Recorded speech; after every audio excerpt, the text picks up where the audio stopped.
You nailed it. Let's break this down, because this is a truth that'll shake up your whole perspective on God, yourself, and what it means to be human. First, God's self-sufficiency is all over Genesis. He finished creation, then rested on the seventh day. He didn't need a hand from Adam. He didn't ask for advice. He didn't need a single thing from us. He created man last on the sixth day. Just to make it clear, God doesn't need our help. He's not waiting for us to finish what he started. He's not lacking anything. He's the creator. We're the creation. That flips the script on all this modern religious talk about what we can do for God. Without him, we can do nothing. Even the breath in our lungs is borrowed from him. Now, about being made from dust, God could have used gold, silver, or something fancy, but he chose dirt. Why? Because dirt is humble. Dirt gets stepped on, ignored, and nobody brags about being dirt. But dirt is where life begins. Seeds grow in dirt. Without dirt, nothing grows. God's saying, stay humble. Remember where you came from. Our value isn't in what we bring to God, but in the fact that he chose to breathe his life into us.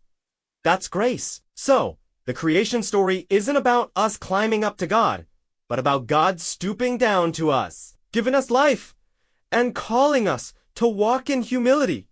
Don't let anyone tell you it's about your effort. It's about his gift. At nilikha ng Panginoong Diyos ang tao mula sa alabok ng lupa, at hiningahan ang kanyang ilong ng hininga ng buhay, at ang tao ay naging isang buhay na kaluluwa. Genesis 2:7 kay JB.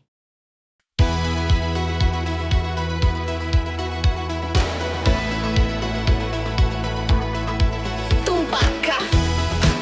Hatiin natin ito, dahil ito ay isang katotohanan na magpapabago sa buong pananaw mo sa Diyos, sa iyong sarili at sa kahulugan ng pagiging tao.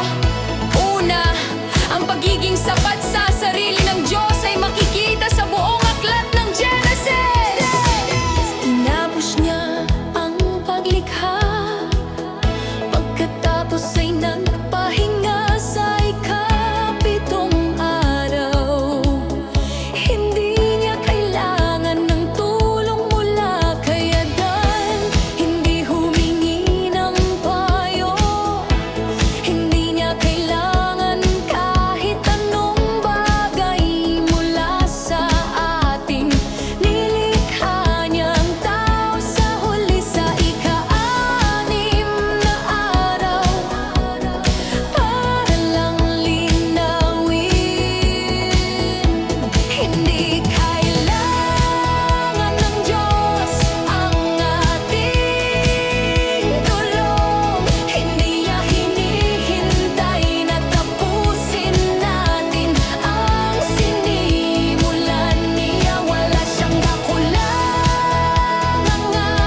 sa anumang bagay. Siya ang lumikha, tayo ang nilikha. Binabaliktad nito ang lahat ng modernong usapan tungkol sa relihiyon. Kung ano ang magagawa natin para sa Diyos.